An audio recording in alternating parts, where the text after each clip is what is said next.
Hello guys, मैं हूं वली। उम्मीद है आप लोग खैरियत से होंगे। अभी जो मैं वीडियो लेके आया हूं वो बहुत ही अलग है। उसका जरा टाइटल देखिएगा।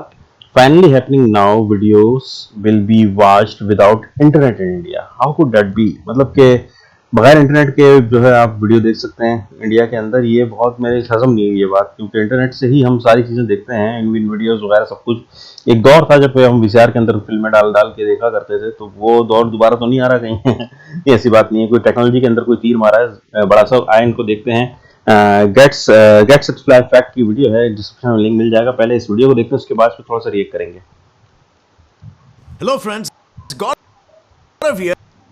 नहीं नहीं, ये कोई इंटरनेट ग्लिच नहीं है, बट यू नो व्हाट, जब भी कोई मैं मूवी के एकदम इंटेंस पार्ट में पहुंचता हूं तभी वीडियो साला बफर होने लगता है। And I am pretty sure आपके साथ भी ऐसा होता होगा। बट व्हाट इफ मैं कहूं बहुत ही जल्दी एक ऐसी टेक्नोलॉजी लॉन्च होने वाली है जिसकी मदद से आप बड़े ही आराम से कोई भी सीरियल, मूवी या सीरीज बिना किसी भी रुकावट के देख सकते हो, और हां, वो भी बिना किसी इंटरनेट के।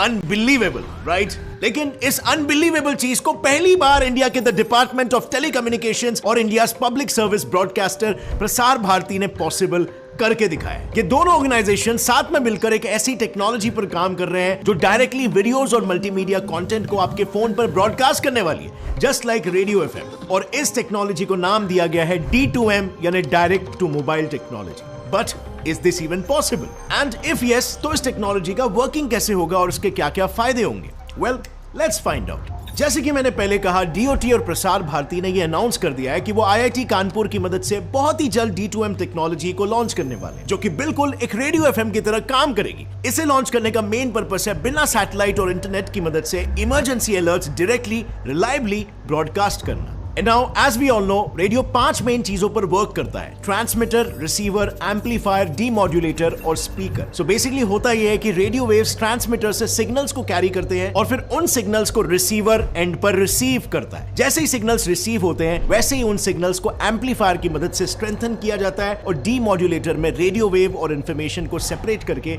स्पीकर की तरफ भेज दिया जाता है। और फिर लास्टली स्पीकर इंफॉर्मेशन को साउंड वेव्स में कन्वर्ट करके एक स्पेसिफिक साउंड को ब्रॉडकास्ट करता है। Simple, right? वेल, शायद D2M में भी कुछ ऐसा ही होने वाला है। बस फर्क सिर्फ इतना होगा कि इंस्टेड ऑफ ऑडियो इंफॉर्मेशन, यहाँ पर टेरेस्ट्रियल डिजिटल टीवी सिग्नल्स को रिसीव करके एक वीडियो में रिप्रेजेंट किया जाएगा, जिसके लिए किसी भी इंटरनेट कनेक्शन की जरूरत नहीं होगी। अब नॉर्मली जब हम इंटरनेट यूज करते हैं तो उसमें क्या होता है? सारी इंफॉर्मेशन ऑलरेडी डेटा सेंटर्स या यूं कहूं तो ट्रांसमीटर्स के सर्वर्स में स्टोर होती है, और ये डेटा सेंटर्स किसी ISP यानी इंटरनेट सर्विस प्रोवाइडर जैसे कि एयरटेल, जियो, आइडिया के साथ कनेक्टेड होते हैं। अब जैसे कोई इंसान इंटरनेट पर कुछ सर्च करता है, तब इंटरनेट ब्राउजर सबसे पहले DNS में उस URL के IP एड्रेस को डिटेक्ट करता है। और basically DNS is just like our phone directory. जैसे फोन डायरेक्टरी में हर एक इंडिविजुअल का नाम, नंबर और एड्रेस मौजूद होता है, बिल्कुल उसी तरीके से DNS में हर एक वेबसाइट से लेकर हर एक ऐप का IP एड्रेस मौजूद होता है। अब जैसे ही उस इंसान के द्वारा सर्च किए हुए URL का IP एड्रेस डिटेक्ट होता है, वैसे ही ऑप्टिकल केबल या सैटेलाइट के जरिए उस IP एड्रेस को ISP तक सप्लाई किया जाता है, और उसके बाद ISP उस इंफॉर्मेशन को छोटे छोटे पैकेट्स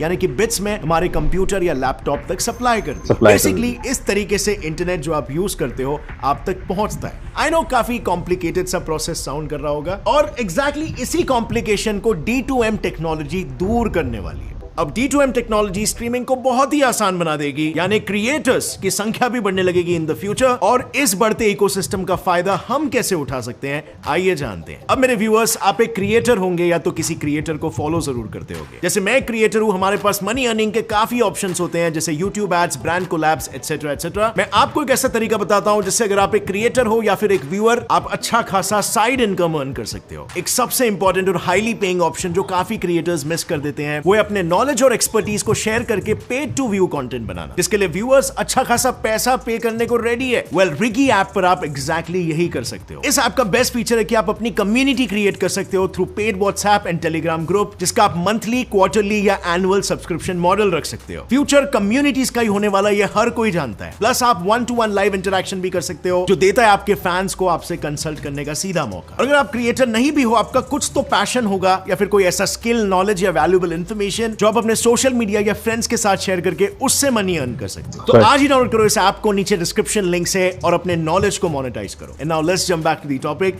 जैसे हम बात कर रहे थे कि D2M टेक्नोलॉजी कॉम्प्लिकेशंस को दूर करने वाली है, और जानना चाहते हो कैसे?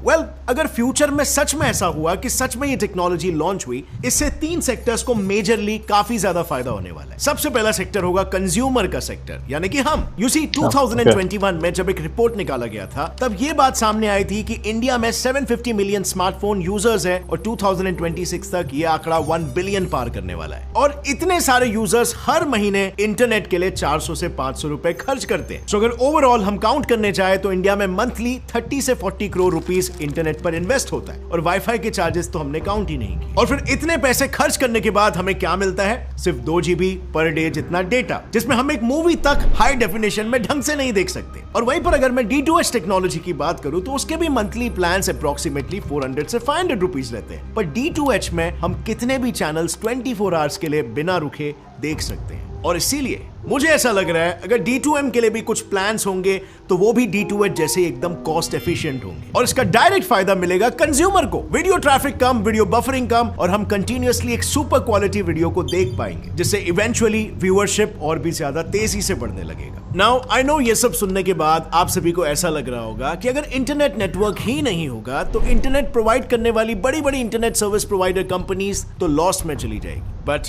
डोंट वरी, ऐसा कुछ नहीं होने वाला है, क्योंकि गवर्नमेंट ने स्मार्टली इन्हीं सब कंपनीज को तो इस प्रोजेक्ट में इंक्लूड कर लिया है। यू रिमेंबर, अभी थोड़े समय पहले मैं बात कर रहा था कि कैसे D2M वर्क करेगा, तो उसमें एक रिसीवर टावर की जरूरत थी, राइट? और गवर्नमेंट के अकॉर्डिंग वो सभी टावर्स इन्हीं ISP कंपनीज के ही तो होंगे। उनके टावर्स की मदद से ही ब्रॉडकास्टिंग पॉसिबल हो पाएगी, यानी कंपनीज का भी फायदा और साथ ही गवर्नमेंट का भी फायदा, क्योंकि गवर्नमेंट को नए टावर्स खड़े नहीं करने पड़ेंगे। अब बढ़ते हैं तीसरे सेक्टर की तरफ, जो है ब्रॉडकास्टर्स। बेसिकली इसमें कोई भी ब्रॉडकास्टर किसी भी कंटेंट को, आई मीन एंटरटेनमेंट से लेकर एजुकेशन तक सब कुछ ब्रॉडकास्ट कर सकता है। और अगर एजुकेशनल कंटेंट भी ब्रॉडकास्ट होने लगा तो ऐसे बच्चे जो ऑनलाइन पढ़ नहीं पा रहे, उनके लिए पढ़ाई थोड़ी और आसान हो जाएगी। क्योंकि यू सी, जब पिछले 2 साल के लिए लॉकडाउन में स्कूल्स ऑनलाइन हो गए थे, तब जो 463 मिलियन बच्चे इंटरनेट नहीं होने की वजह से पढ़ नहीं पाए थे, वो भी अब फ्री में पढ़ पाएंगे। उसके बाद एजुकेशनल कंटेंट क्रिएटर के साथ कौन से फील्ड को ज्यादा फायदा होगा? वेल, एडवर्टाइजिंग इंडस्ट्रीज को। और ये कैसे?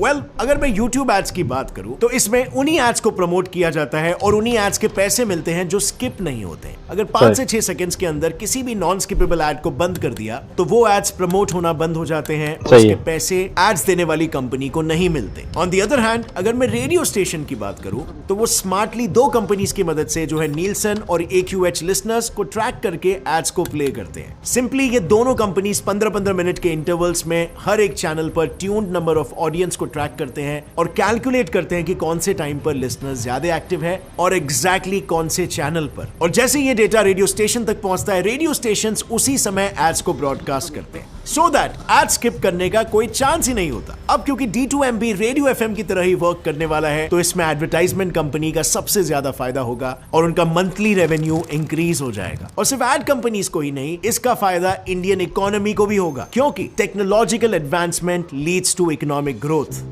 अगर नहीं समझ रहा कैसे, तो एग्जाम्पल के साथ समझते हैं। आप सभी ने पेटीएम के बारे में तो सुना ही होगा। सो बेसिकली पेटीएम में होता यह है कि पहले हमें बैंक से पेटीएम वॉलेट में पैसे ट्रांसफर करने पड़ते हैं और फिर तब जाके हम किसी और को पैसे ट्रांसफर कर सकते हैं। इसमें direct bank to bank transfer करना पॉसिबल नहीं है। इसके बाद फिर यूपीआई को इन्वेंट किया गया, जिसकी मदद से हम 1 रुपए से लेके 1 लाख तक के transaction directly bank to bank ही कर सकते हैं। अब इसका फायदा हमें कितना हुआ, ये आप इस स्टैटिस्टिक को देखकर ही समझ सकते हो। विद इन 6 years इंडिया की 71% पॉपुलेशन इसे यूज करने लगी। सो ऑब्वियसली हम ये कह सकते हैं कि D2M के केस में भी ऐसी पॉसिबिलिटी है कि और ज्यादा बिजनेस जनरेट हो।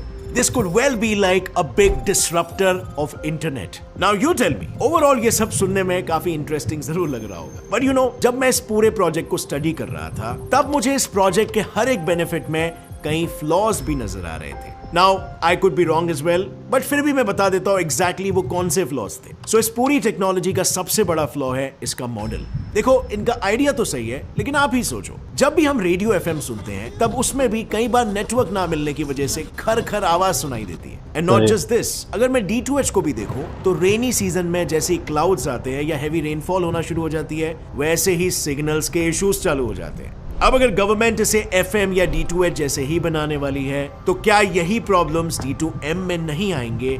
इसकी कोई गारंटी है क्या? यानी इंटरनेट बफरिंग के सोल्यूशन के लिए क्रिएट की हुई टेक्नोलॉजी खुद ही आगे जाके बफर क्रिएट करने वाली है। सो यहाँ पर definitely an upgradation is needed. चलो अब बढ़ते हैं इसके दूसरे डिसएडवांटेज की ओर, जो दिखने में तो एडवांटेज लगता है बट एक्चुअली में there are some terms and conditions attached. मैं बात कर रहा हूं कॉस्ट एफिशिएंसी के बारे में, क्योंकि जैसे कि हम सब जानते हैं इंडिया 5G और 6G नेटवर्क पर काम कर रहा है और इन दोनों नेटवर्क्स का कोई लॉस ना हो, इसीलिए गवर्नमेंट 5G के साथ मिलकर इस प्रोजेक्ट पर काम करने वाली है। यानी ब्रॉडकास्ट और ब्रॉडबैंड दोनों होगा, which simply means D2M monthly pack तो खरीदना पड़ेगा और उसके साथ डेटा पैक्स भी खरीदना पड़ेगा। तो इसमें काइंड ऑफ कॉस्ट एफिशिएंसी तो कहीं पर नहीं आ रही। या होपफुली आप जानते हो कि D2M में आप सिर्फ ब्रॉडकास्ट हो रहे मूवीज और मल्टीमीडिया ही देख पाओगे और इसीलिए मार्केट में 5G और 6G नेटवर्क्स की भी जरूरत होने ही वाली है। तो डेटा पैक आपको खरीदना ही पड़ेगा, क्योंकि मन चाहा अगर कुछ देखना है तो इंटरनेट ही यूज करना पड़ेगा। यही तो अब रही बात इंटरनेट ट्रैफिक की, तो आप ही सोचो एक इंटरनेट सर्विस प्रोवाइडर का टावर है और D2M, सेम टावर से ब्रॉडकास्ट और ब्रॉडबैंड दोनों चीजें। दैट मींस जहां पर ISP टावर्स पर सिर्फ इंटरनेट यूजर्स थे, वहीं पर अब D2M यूजर्स भी बढ़ जाएंगे। तो इससे इंटरनेट ट्रैफिक क्या कम होगा या और भी ज्यादा बढ़ जाएगा? और इसमें भी गवर्नमेंट का प्लान है कि वो पर्सनलाइज्ड कंटेंट से लेकर हर एक शहर में क्या चल रहा है वो सिटी टू सिटी ब्रॉडकास्ट करेंगे, which can potentially create only chaos in signals. But हाँ फ्रेंड्स, ये सब हमारे स्पेक्यूलेशंस है, क्योंकि रिसेंटली अब ये टेक्नोलॉजी के बारे में अनाउंस किया गया, तो फिर फ्यूचर में हमारे कुछ प्रेडिक्शंस गलत भी साबित हो सकते हैं। लेकिन हाँ, अगर गवर्नमेंट ने इसे लॉन्च करने का सोचा ही है तो ऑब्वियसली उन्होंने इस पर बहुत सा रिसर्च किया होगा और कुछ प्रॉमिसिंग सा टेबल पर जरूर आने वाला है। पर आपको क्या लगता है, अगर ये टेक्नोलॉजी लॉन्च हुई तो क्या वो फीजिबल होगी कॉमन यूजर्स के लिए, या फिर इसके रेट्स को भी इंटरनेट सर्विसेज के रेट के साथ मैच कराया जाएगा? लिखिए अपना जवाब नीचे कमेंट सेक्शन में। और अगर इस वीडियो से आपको कुछ भी नया सीखने मिला या आप एक्साइटेड हो इस न्यू टेक्नोलॉजी के लिए, एक लाइक जरूर ठोकना। Gets it fly fact channel को अभी सब्सक्राइब कर लो और बेल नोटिफिकेशन दबाओ ताकि आगे आने वाली हमारी कोई भी वीडियो की अपडेट आप मिस ना कर सको। Stay curious friends, keep learning and keep growing. जय हिंद। देखिए, ये कुछ कहानी है कि जैसे कि जो इंटरनेट यूजर्स हैं उनको तो आदत है कि इसके ऊपर कंट्रोल करने की, मीडिया कंट्रोल है इंटरनेट के अंदर। यही फायदा है कि मीडिया कंट्रोल है, वरना वो लोग भी टीवी देख रहे होते हैं। तो एक तरह से ये टीवी है जिसके अंदर ये चैनल ब्रॉडकास्ट होंगे और जिसमें वीडियोस चलेंगी। तो हम इसको कंट्रोल कैसे करेंगे, ये पॉइंट अभी तक मेरे क्लियर नहीं हुआ।